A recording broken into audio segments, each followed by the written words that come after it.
Assalamu alaikum, everyone, and you are now tuned to Shakil Co on America's Islamic Radio.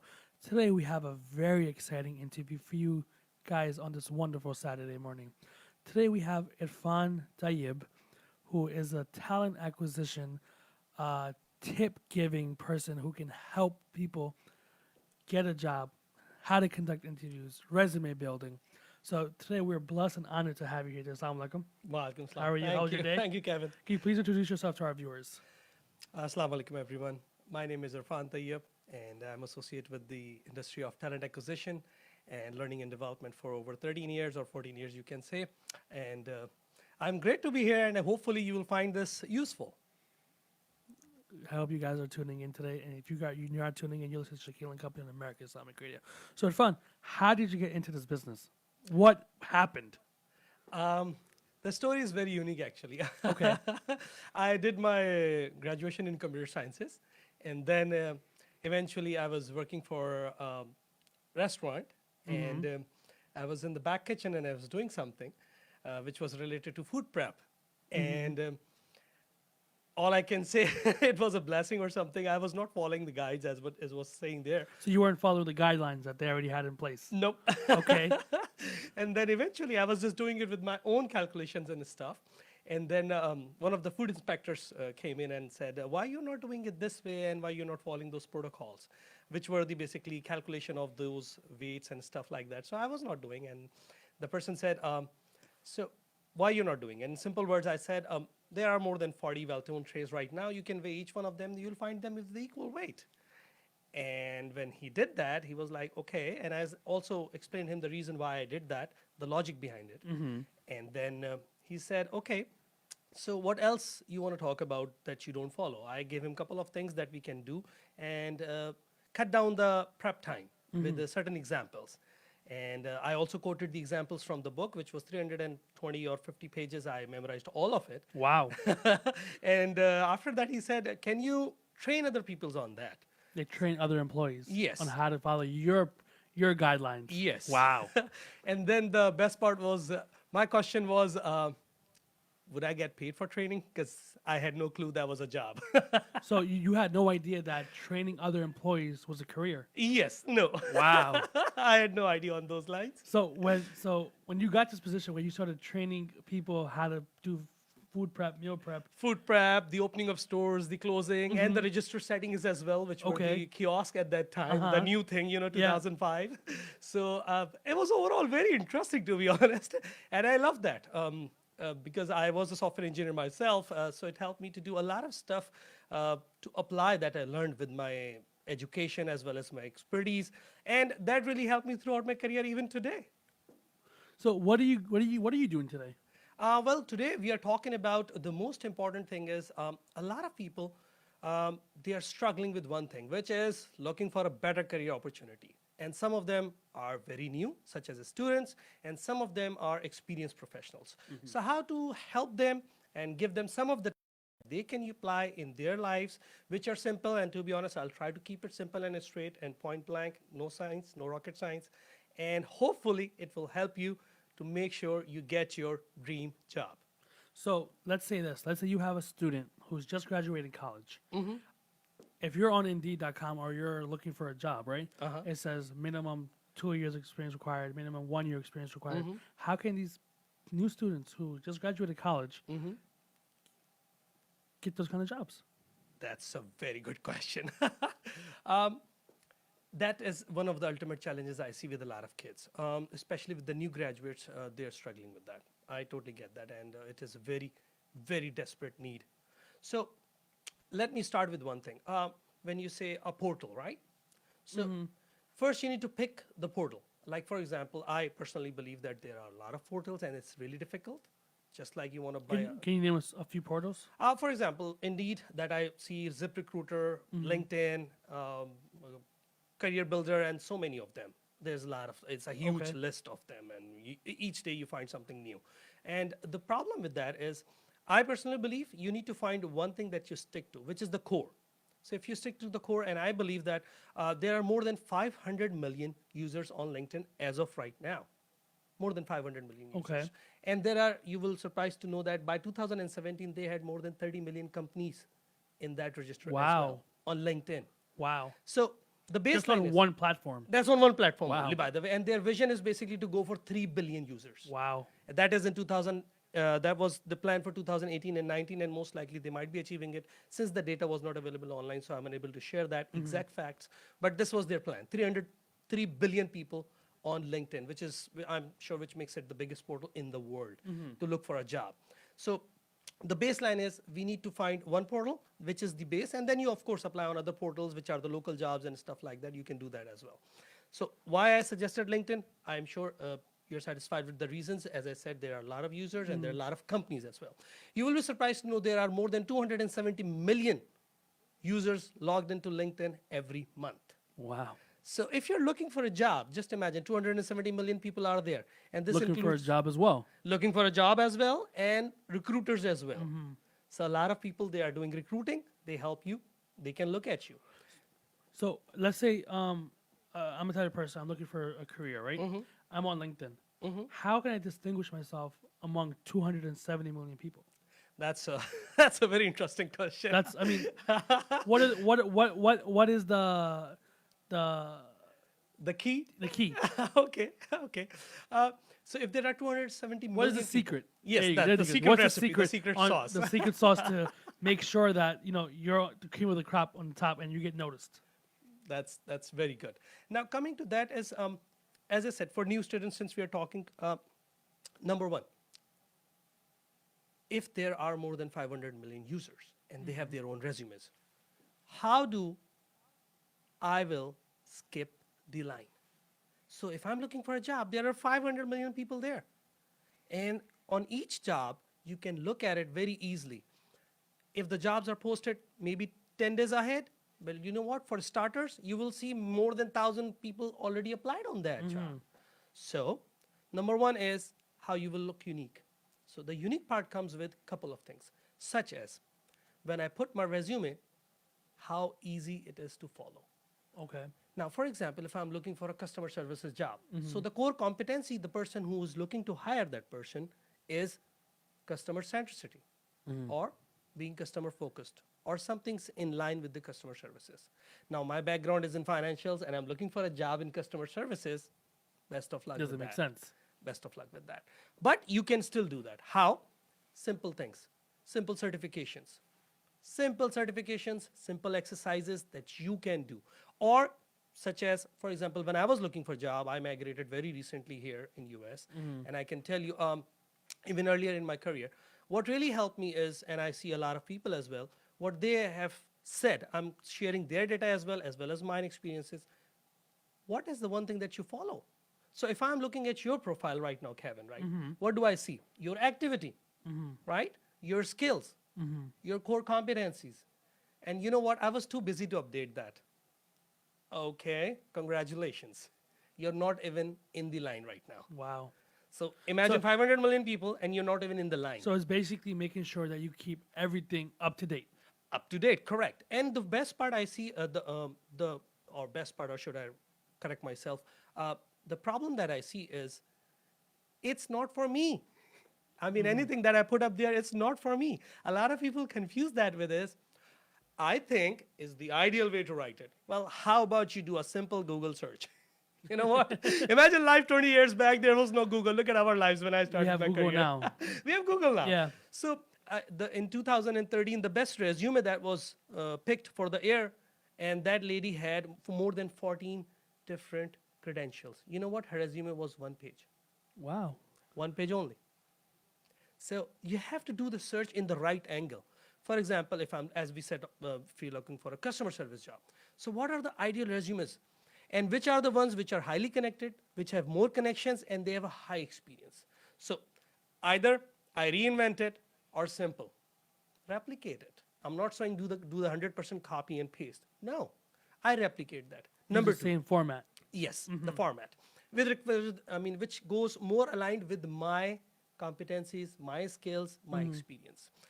Or the other way around is, which is, I look at the job descriptions. Now, for example, a lot of people, when they're looking for a job, even kids who are studying right now, this is very important for you. Have you ever seen the jobs that will survive in 2025? Maybe 2030? Well, the global report says, you know what, the third surviving job, which is mine, learning and development. I love that part because the robotics these days, You'll continue having a job. oh, I mean, if you see the robotics these days, it's very common. Why? Because it is the future. Technology is I mean, if you advancing. don't like technology, I'm sorry. You have to love the technology. In any job, any aspect of life, technology is part of our lives, in our homes, in our daily life. So you need to love that, number one. Number two, you need to find the core technologies with relation to that job. Now, for example, if I want to be a developer in terms of the robotics, so well, we have Python, we have other robotics courses, and some of them are also discounted by government programs. So I can do something like that, I started it. I can put it on my resume. What will help? If I'm looking for your resume and I need a person like that, okay, you might not be the 100% right candidate, but you are in the line. Because that's the start You we are put looking at. yourself in the line. You put yourself in the line, you're visible, and people are looking at you now. Number two, in line with that, how you're unique.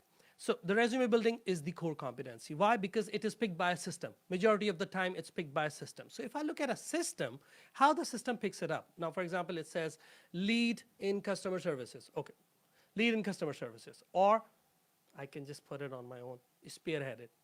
Simple words. What these words does is when a system is looking for a query to run, and it has maybe 6 layers, 7 layers of query that has been run by a recruiter, guess what? You are automatically picked up. So you need to make sure you match your resume with the same kind of things that are mentioned there. So basically, if you're looking at a job description Uh-huh. and it says need a leader, good leadership roles, leadership, you have to ensure that in your resume you have somewhere where it says leadership. Yes, it does not has to be with a job. You managed a group in your university time, which was an assignment, and you were the group lead in that. What will that depict? That will depict to a recruiter that you had some Leadership things. skills. We just need to polish it as per our needs. But it will help you to overcome the challenge to come in the line and be more visible. Besides that, the second thing I see in the same area is a lot of people, they don't update it. So if your resume was made, in the first year of your, graduation, and you're looking for a job, guess what? 5 years later, it's the same. But I have a question on that regards though. Let's say you just graduated and you haven't been working for 5 years because you're struggling looking for a job. What can you do to your resume that can, adjust it Yes. accordingly? Okay. What's that trick? Okay. Number one, if I would have to look into that, would be your ultimate objective. It has to be very well defined in line with the job that you're applying for. Number one. Number two, in line with your expertise. So if I'm looking for a job and I say, I want to join a company which allows me to flourish, okay, sure, best of luck with that. I don't see that's happening. So it has to be in line with the company strategy as well as with yours. So a lot of people, what they do is they put a generic one. So don't put something very, very specific industry or related to job. If you think you cannot update it or you cannot maintain it, put the standard one, a generic one. Number two, when you write your competencies or the skills, you can always put them and build them. That is the best part of human being. You can always change yourself. For each job that you're applying for, change your resume. You cannot have one size fits all. That Wow. strategy won't Okay, work. I didn't know that. You cannot do that. If you do that, you might be a lucky one to get it. But let's say you're applying for one specific field and you're sending the same resume out. Should you change it for each single position? When I was looking for a job, I made 47 versions of my own resume. Wow. And this is a lower number, to be honest. I have seen people who are doing more than that. And it's the urge basically that drives you. I can criticize the system is not right, or that is not right, or this is not right, or I can find my way around it. So this is one of the ways around it.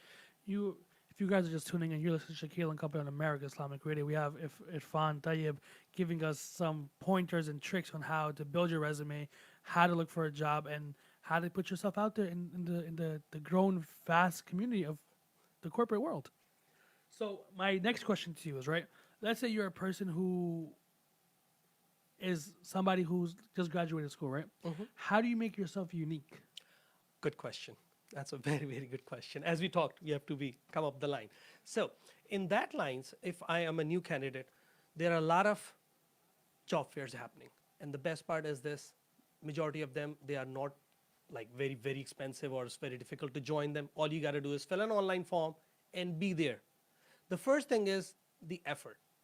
You need to go through it. I know it's frustrating, especially when you're looking for it and so many disappointments.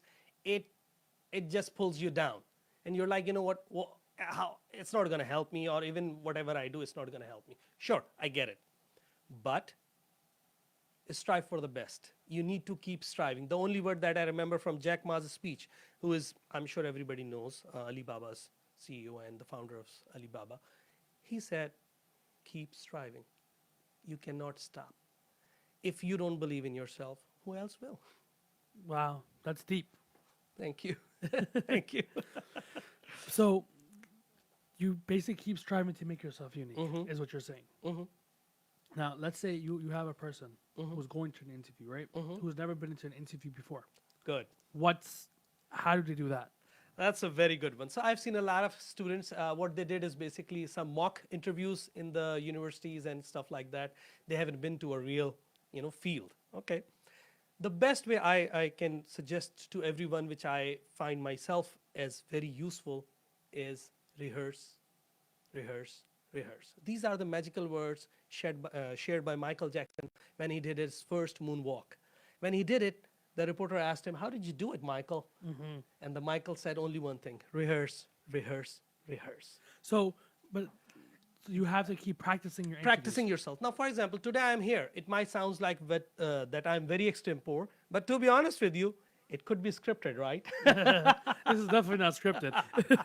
But the idea is my answers should be scriptive. Like, for example, if somebody asks me, tell me something about yourself. So my answer, it's a very generic question, and I will tell you all the listeners very carefully, just focus on this is the first part of building rapport. So let's come to the physical part. For example, if you're going for an interview, right? And the interviewer can size you up. It takes only 15 seconds, by the way, to size you up. What that means is basically, do I like this guy? How he's going to be? How he's going to answer my questions? What questions should I ask this guy? All of this, or your intellectual skills, it takes 15 seconds for a recruiter to judge you. So make sure the kind of job that you're applying for or you're going for, you look according to your job. For example, if I'm going for a managerial job which requires some serious attire attention to detail, like for example, the color black for men represents power. Or for girls, the color that represents power is red. But if you put a whole red shirt and a red trouser, no, that's not what I mean by that. What I mean by that, a small object such as a scarf, a watch, or something red, that shows power for girls. For guys, is the black tie, black suit. It shows power. It's a power suit. It's a power suit. So you have to follow that. Okay. So let's say you're somebody going for an entry level job. What kind of dress code should they be wearing? If you're not aware of it, for example, to be honest with you, it happens to some of the students. I understand that. But generally, I suggest plain shirts, dark trousers. Okay. Plain shirts and dark trousers. And plain shirts by I mean light color shirts. Like a button-up shirt? Yes, a button-up shirt. And while I'm not wearing it today, to be honest with you, I was not aware, so it's going to be on video. So sorry about that. Don't judge me and think I'm not. I'm sorry about that. But ideally, it's the light color shirt, button shirt, and the trouser, which should be of a dark color, and plain shoes as well. If there's a buckle or two, that's fine as well. I mean, it's good to be fancy and stylish. I'm not going to say that. Don't do that. But look simple. You know why? Because you have to make sure you have a memorable experience and you leave your imprint in the person's eye, brain, and heart. Because if you leave that impression, I can tell you, people will forget you, but they never forget how you treat them. So make sure it's not only verbal, it is also something which is non-verbal. That also includes your attire, your hair, your body. So that's number one. Basically dressing neat when you go for an interview. That has to be mandatory. I mean, I can never say that somebody likes a person who's not well dressed. It's difficult for me to say it today, to be honest, because I'm not well dressed. So please pardon me as I said again. Don't worry. Thank you for that one. So that's number one. Number two, if you're not aware of it, as I said, go simple. Number two, choice of words. Now, for example, if you're a recruiter, right? And the first question I said, tell me something about yourself. So make sure when you talk, you don't share the secret sauce right there. You hold it. Okay. Like, for example, my USP is I can talk really well and I'm very persuasive. or my skill is in this area, is been there for some time. So I'll hold that information, but I'll give them some general information, such as I've been doing this for this time, and during my graduation, I had that understanding during that course or while interacting with that person that this could be a great field with relation to my expertise, and I want to excel in that area. That's it. Your answer, remember, it cannot be more than a minute. You cannot go for on and on and on. No, it has to be not more than a minute, ideally. And as I said, practice, make a script, and the mirror is your best friend. In case if you don't have any best friends available at the time. So basically, practice in front of a mirror, talking, see the body language. Yes. That brings me to the second point, body language. Uh-huh. Is that a major factor in the interview, or that's just a small portion? To be honest with you, one of the oldest thing that I remember from my OB books is the cognitive dissonance. That means your verbals are not supporting by your non-verbals. For example, if I have to say, today, Kevin, I am here and I'm very excited. Do you feel that? I doubt. You know why? Or if I say it this way, you know what, today I'm here and I'm very excited to be part of this youth. Which makes you feel better, the first one or the second one? I do not hear you, but I can tell you, you like the second one. Do you know why? Because it goes. It's live. You're live. It goes with my whole energy. So what do you feel about our company? Oh, I feel very excited. Your company is nah, it's not going to work. You got to practice, rehearse. That is the ultimate key that can help you to overcome that challenge. And in the world of communication, I can tell you, the 40% is basically, to be honest with you, is 15% is the verbals, and more than 60% is the non-verbals, which includes your attire, your language, your body language, how you speak. The tone of voice basically is 35% of your communication. Now, for example, if you ask me a question which is not something that I feel comfortable to answer, because a lot of kids are sensitive these days, I understand that. And the questions, I'm not saying they're right or wrong. All I'm saying, you feel sensitive about it. But you know what? You want it? You want the position? I'm sorry. As I said, I'm not here to criticize the system. I'm here to help you to get the job. You can always switch and find your ways, because no job is the ultimate destiny. By the year 2019, it was the World Economic Forum report that most of the people will have more than one careers. Guess what? We are in 2019. So even if you're starting with something, don't be scared to surprise yourself with something that you fall in love maybe 2 years down the road. So it's not the destiny. Besides that, the non-verbals, the verbals, and the overall, this is like around 65% plus. Only the 15% is the verbal that is being given focus. So remember the tone of voice. You cannot be monotonous. I am here to be very happy and I like you. Kevin, this studio is very good and I like to. No, you cannot be monotonous. You have to kill the monotony, and the choice of words. That has to be very, very, very carefully chosen. You cannot use casual words. Oh, I love it. It's awesome. No. This is not your university. This is not your friends.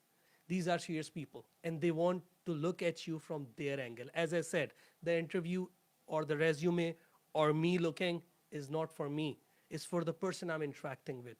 That's where you're going to make the game change for yourself. So my humble request would be, stay focused, be on top of your game. Know every word. Now, what I mean by powerful words, for example, a lot of people use jargons, but they're tongue twisters. Why? Because I didn't rehearse. Some of the words which I'm not comfortable talking about.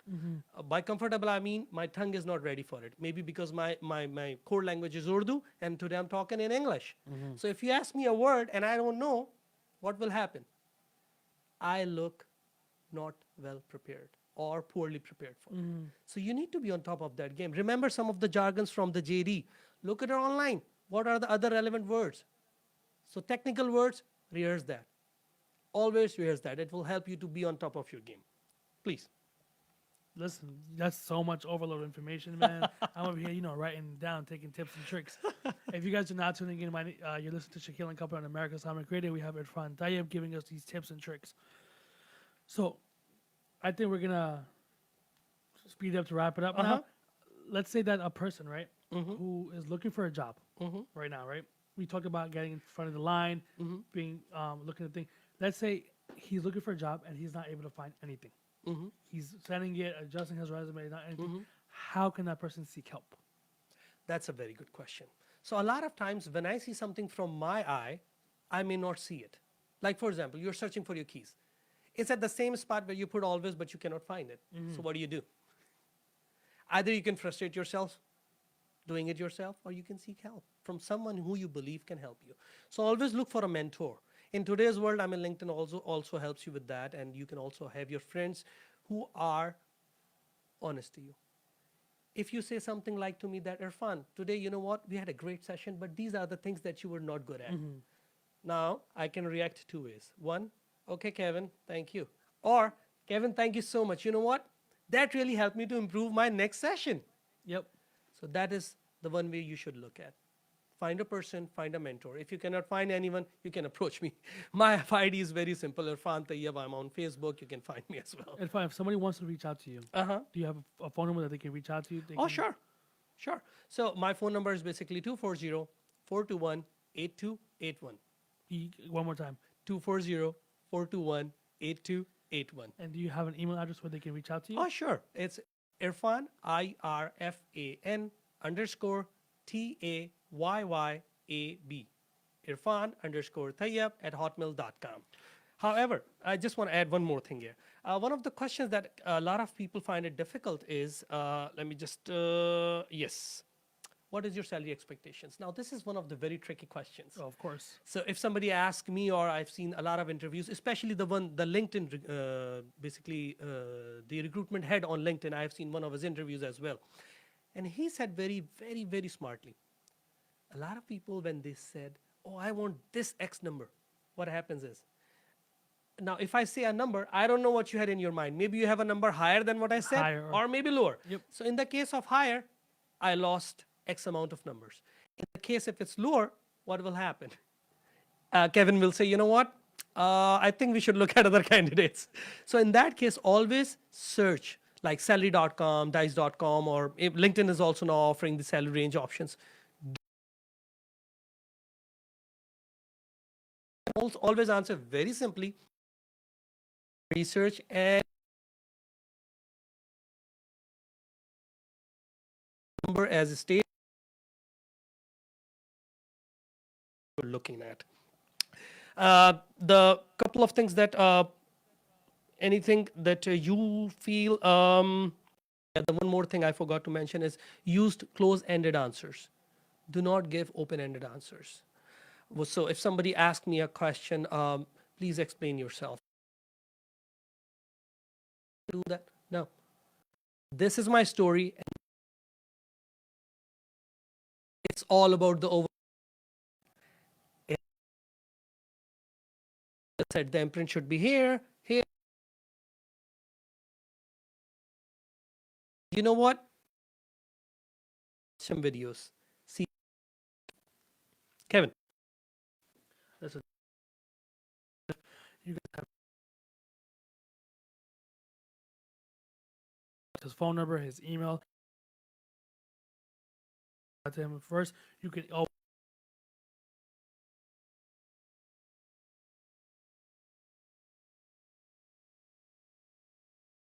Assalamu alaikum wa rahmatullahi wa barakatuh.